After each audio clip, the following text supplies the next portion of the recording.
அது எவ்வாறு இருந்தது என்பதை கண்டுபிடிக்க உரிய நடவடிக்கையை அதிமுக அரசு எடுத்தது. உடனடியாக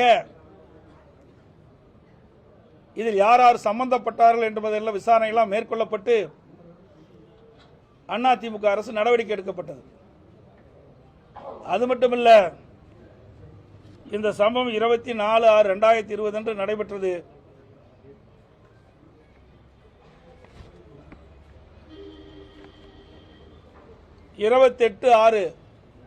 அன்றே அம்மாவுடைய அரசு இந்த வழக்கை சிபிஐ விசாரிக்கப்படும் என்று அறிவிப்பை நான் வெளியிட்டேன். அதற்கு பிறகு 29/6/2020 அன்று அரசாணை வெளியிடப்பட்டது. 30/6/2020 அன்று மதுரை உயர்நீதிமன்ற கிளையில் இந்த வழக்கு வந்தபொழுது மதுரை உயர்நீதிமன்ற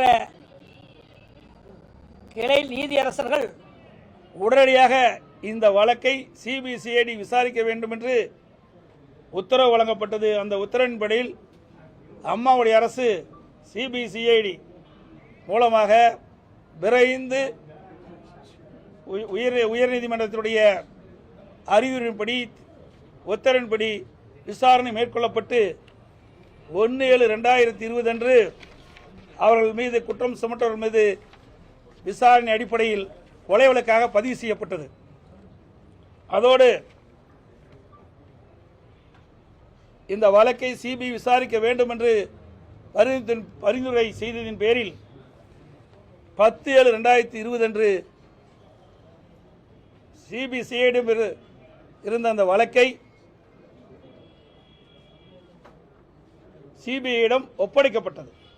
ஆக அனைத்து இந்திய அண்ணா திராவிட முன்னேற்ற கழகம் உடனடியாக நியாயமாக உண்மையாக இந்த விசாரணை மேற்கொள்ள வேண்டும் என்ற அடிப்படையில் சிபிஐயிடம் ஒப்படைக்கப்பட்டது. நீதிமன்றம் சிபிஐ தான் சிபிசிஐடி விசாரிக்க வேண்டும் என்று உத்தரவு இருந்தாலும் நாங்கள் அம்மாவுடைய அரசு 28/6/2020 அன்று நாங்கள் அறிவிக்கப்பட்ட அறிவிப்பின்படி மீண்டும் சொல்லி 29/6/2020 அரசாணை வெளியிடப்பட்டு மதுரை உயர்நீதிமன்ற கிளையின் உத்தரவின்படி அந்த வழக்குகள் துரிதமாக விசாரணை மேற்கொள்ளப்பட்டு 1/7/2020 அன்று கொலை வழக்காக பதிவு செய்யப்பட்டு சிபிசிஐடம் இருந்த அந்த வழக்கை 10/7/2020 அன்று சிபிஐயிடம் ஒப்படைக்கப்பட்டது. இது உண்மையாக நாங்கள் இந்த விசாரணை மேற்கொள்ளப்பட வேண்டும் என்றதும்.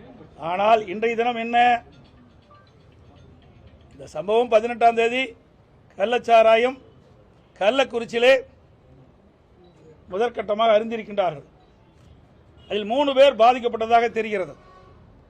அதில் அன்றைய ஒருவர் இறந்திருக்கின்றார், 2 பேர் அடுத்த நாள் இருந்ததாக செய்தி.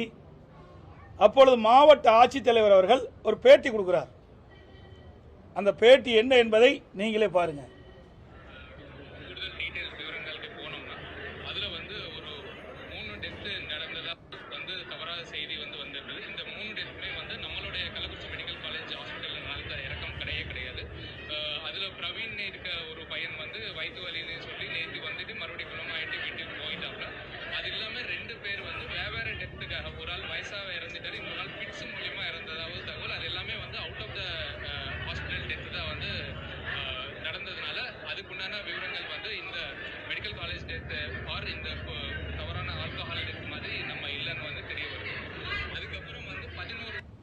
பார்த்தீங்களா, இப்படி ஒரு தவறான செய்தியை மாவட்ட ஆட்சித்தலைவர் அரசினுடைய அழுத்தத்தின் காரணமாக வெளியிட்டார். இதனால தான் இவ்வளவு உயிர் சேதம் ஏற்பட்டிருக்குது. இன்றைக்கு மாவட்ட ஆட்சித்தலைவர் மட்டும் அந்த 3 பேரும் கள்ளச்சாராய மரணத்திற்கு உட்பட்டவர்கள் என்ற ஒரு செய்தியை சொல்லி இருந்தால் கள்ளச்சாராயம் குடித்தவர்கள் உடனடியாக மருத்துவமனைக்கு சென்று சிகிச்சை பெற்றிருப்பார்கள்.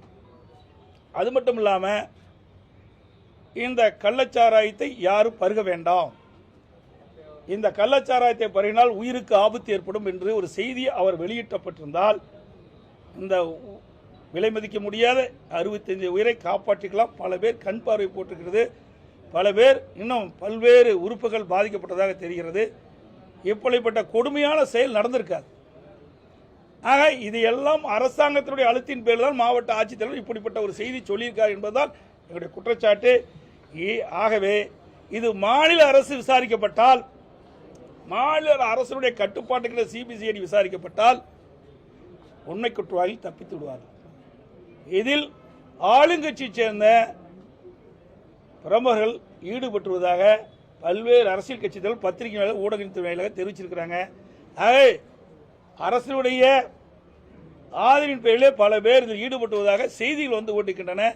வேண்டும் என்று சொன்னால் சிபிஐ விசாரித்தால்தான் உண்மை நிலவரம் நாட்டு மக்களுக்கு தெரிவிக்கும். அதனால தான் சிபிஐ விசாரியை மேற்கொள்கிறோம். ஆக இன்றைய முதலமைச்சர் என்று சொல்கிறார், அன்றைக்கு எதிர்க்கட்சி தலைவராக இருக்கும்போது சாத்தான்குளத்தை பற்றி பேசினார். சாத்தான்குளம் எங்களை பொறுத்த வரைக்கும் அதில் உண்மை குற்றவாளி தண்டிக்க வேண்டும் என்ற அடிப்படையில் சாத்தான்குளத்தில் நடைபெற்ற சம்பவத்திற்கு சிபிஐ விசாரிக்க வேண்டும் என்று உத்தரவிட்டது அம்மாவுடைய அரசாங்கம். இன்றைய தினம் இவ்வளவு விலை மதிக்க முடியாத உயிர்கள் பறிகொடுத்த பிறகும் இன்னும் விடியா திமுக முதலமைச்சர் அடம்பிடித்துக் கொண்டு இன்றைக்கு சிபிசிஐடி தான் விசாரிக்கப்படும், சிபிஐ விசாரிக்க மறுக்கின்றார். மடியில் பணமொழியெல்லாம், மடியில் கனமொழியெல்லாம் வழியில் எதுக்கு பயம்? தாராளமா சிபிஐ விசாரிக்கலாம்ல. இதுதான் நடந்தது. ஏன்னா அவர் ஒரு தவறான ஒரு செய்தி சொல்லிட்டு இருக்கிற காரணத்தில் இது விளக்கம் அளிச்சிருக்கிறேன். இப்போ நீங்கள் டெல்லி பிரயாணம் பண்ண போறீங்க, அதில் சிபிசிஐடி விசாரணைக்கு ஏதாவது வலியுறுத்துவீங்களா? எங்கே டெல்லி பிரயாணம் செய்யணும்னு யார் சொன்னாங்க உங்கள்கிட்ட? எல்லா செய்திகளும் வந்திருக்கு. செய்திகள் வந்து அதெல்லாம் உண்மையா? டெல்லி நாங்கள் என்ன அறிவிக்கல எதுவுமே. தலைவர் டெல்லி போறாரு. அப்படியெல்லாம் இது வரைக்கும் நாங்கள் அறிவிக்கலை. அறிவிச்சா உங்கள் இடத்துல தெரிவிப்போம். தமிழகத்தில் கள்ளச்சாராய மரணங்களுக்கு காரணம் அது மட்டும் இல்லை, நேற்றைய தினம் நீங்கள் பார்த்தீங்கன்னா கோவையில் நேற்றைக்கு முந்தைய தினம் இன்னைக்கு ஆனைமலை பக்கத்தில் ஆனைமலை புலிகள் காப்பகத்திற்கு உட்பட்ட உடுமலை வனச்சரகத்தில் கள்ளச்சாராயம் அறிந்து 5 பேர் பாதிக்கப்பட்டிருக்காங்க. ஒருவர் மருத்துவமனையில் ஐசியூவில் சேர்க்கப்பட்டதாக செய்திகள் வந்திருக்குது. இதற்கு பிறகும் இந்த அரசு கட்டுப்படுத்த தவறிவிட்டது.